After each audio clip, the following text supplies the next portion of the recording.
Doctor DY. Patil यांना अखेरचा निरोप. शासकीय इतमामात अंत्यसंस्कार. कोल्हापूरचे ज्येष्ठ काँग्रेस नेते, माजी राज्यपाल आणि शिक्षण क्षेत्रातील मान्यवर डॉक्टर ज्ञानदेव यशवंतराव पाटील उर्फ डॉक्टर डी.वाय. पाटील यांचे 4 ऑगस्ट 2026 रोजी निधन झाले. ते 90 वर्षांचे होते. त्यांच्या निधनाने राजकीय, सामाजिक आणि शैक्षणिक कार्यात आणि क्षेत्रात शोककळा पसरली आहे. आज त्यांच्यावर थोड्याच वेळा शासकीय इतमामात अंत्यसंस्कार करण्यात येणार आहेत.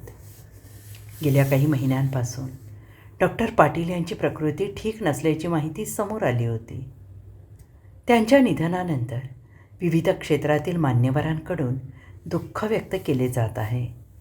त्यांच्या कार्याची आठवण काढत अनेकांनी श्रद्धांजली अर्पण केली आहे.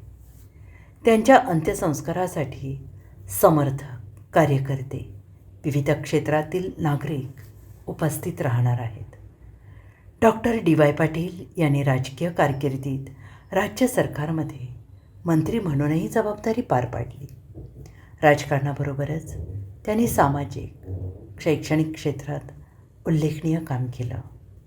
त्यांच्या या कार्याची राष्ट्रीय पातळीवर दखल घेण्यात आली.